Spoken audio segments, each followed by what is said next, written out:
We're talking to our friend Steve Lamothe of Elevate Realty Group. And Steve, the real estate market is unique, unprecedented, a little confusing and concerning these days. My wife, why don't we start here? My wife asked me the other day, do you think there's going to be a crash or a correction like 07, 08? And I said, no, I think this is a very, very different circumstance. But what do you think?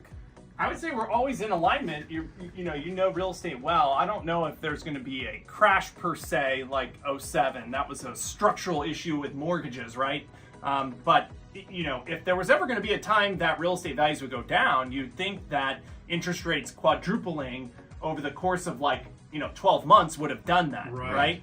And it simply hasn't. So we've talked about this before, but with interest rates going up, it locked a lot of people in their current homes. So they're just not selling, to make those discretionary moves. So inventory or the number of homes for sale is drastically down, keeping prices pretty stable. They're not going up rapidly, right? But they're certainly not going down. That's for sure. Well, on the selling a home side, is now a good time to do it, or because the inventory is so low? Sure. Yeah. I mean, the market's very sensitive to correct pricing still. So there's still homes that aren't selling. There's homes that need price reductions.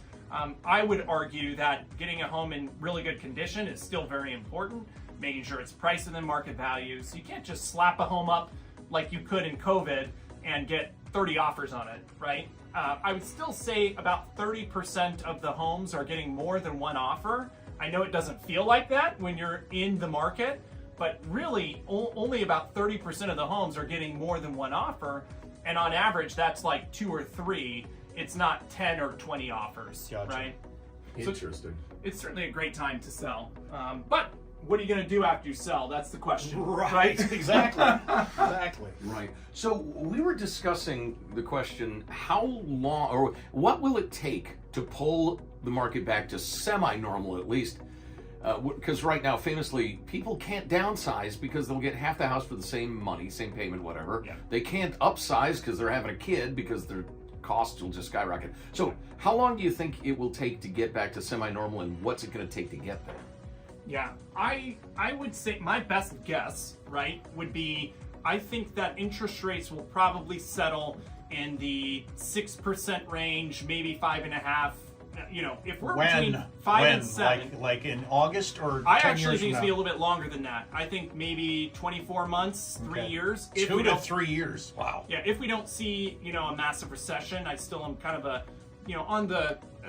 I still think that we have some risk that job growth and job losses and the economy may retract. Right. I still think we're delaying some of those issues that were systemic during COVID and all that spending. But if you really look at interest rates over the last 60 years, I heard you mention it on the show, the average is actually about 8.5%, right? So the difference today, and there's this argument that people make, well, when I bought a home, my interest rate was 10%.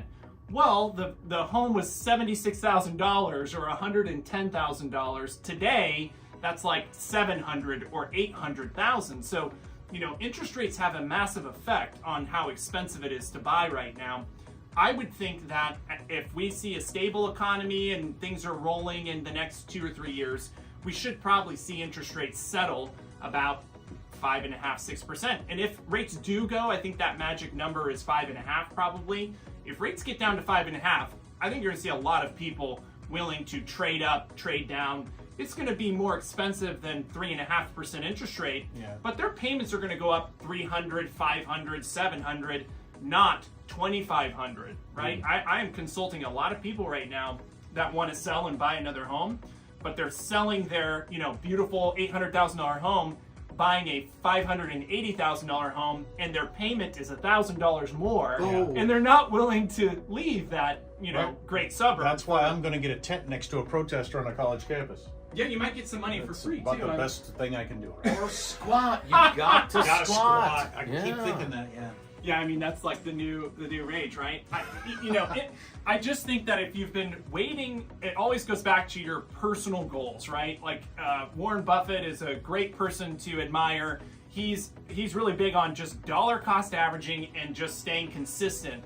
In real estate, timing is important, but you're never going to guess the right time, right? And so a lot of it is going to come down to I've magically guessed the wrong time a few times. most people do, right? Most people do. And over the long run, if you hold on to a house long enough, it always turns out for the better. And we've talked about this before, but ask anybody around you who's ever owned homes before if they've wished they kept their first home, right? Right. And kept every home for that matter.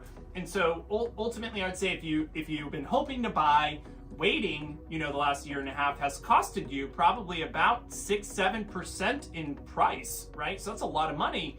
And if you're looking to sell and you're on hold, it's been a great market to sell. I just don't think that you should be waiting and speculating of what's going to happen in the future.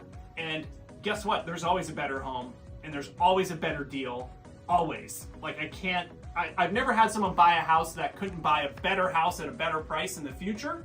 So you just want to hope that you get the right house that works for you and that's going to work long term. So you're down, as the kids say, with the advice that it's not an investment, it's where you live. I love real estate for the investment. I think it's actually the key to the middle class, right? Ah. The average net worth of a homeowner is about $280,000. The average net worth of a renter is around $6,000. So obviously owning a home is an investment and it matters.